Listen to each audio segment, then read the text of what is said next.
আমি এখন দাঁড়িয়ে আছি মালদাতে।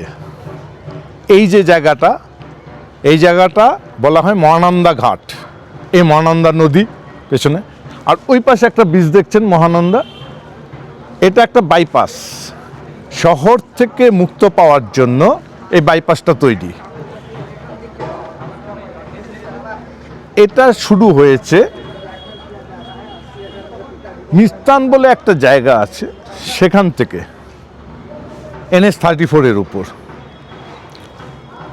এখান দিয়ে গিয়ে সোজা NH-34 উঠেছে। সেই জায়গাটা হচ্ছে মঙ্গলবাড়ি বা নারায়ণপুর, মঙ্গলবাড়ি নারায়ণপুর কাছাকাছি।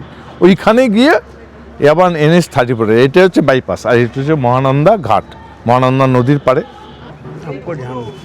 এই যে বাইপাসটা যে শুরু হওয়া, ওই জায়গাটার নামটা কি? সুস্থানি। আর এটা গিয়ে পড়েছে নারায়ণপুর। ওকে ওকে। তা ওনারা হচ্ছেন লোকাল, এখানে ডেলি পাইচারি করতে আসেন, ইভিনিং ওয়াক হোক, মর্নিং ওয়াক।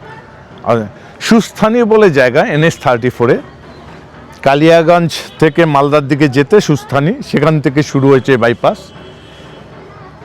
এই মহানন্দা এই ব্রিজটা এখান থেকে ক্রস করছে, তারপর গিয়ে নারায়ণপুর উঠেছে NH-34। তাতে কি হয়েছে, শহরের যে যানজট তার থেকে মুক্ত। যে গাড়িগুলি শিলিগুড়ি হোক, রায়গঞ্জ হোক, কলকাতা হোক, বহরমপুর হোক, ওই দিক দিয়ে আসবে, তারা সোজা এই বাইপাস ধরে বেরিয়ে যেতে পারবে। তার জন্য জায়গাটা সুন্দর, আমি ঘুরিয়ে দেখাচ্ছি আপনাদেরকে।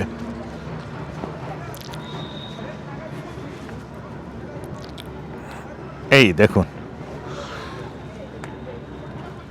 এইটা হচ্ছে টোটাল এখান দিয়ে যে যাচ্ছে, এই ঘোরার জায়গা সুন্দর।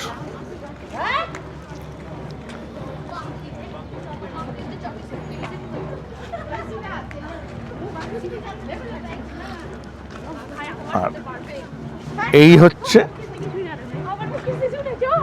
মহানন্দা নদী।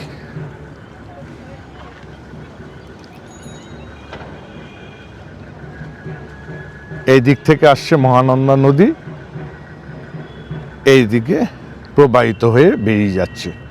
আর ওই যে ব্রিজ হচ্ছে বাইপাস ব্রিজ।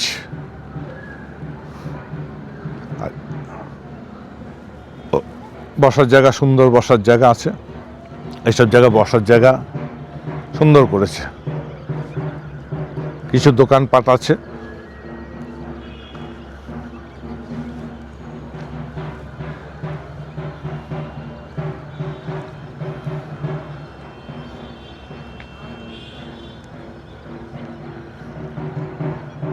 এই চারদিকের পরিবেশ এরকম। এটা আসতে হয় এখানে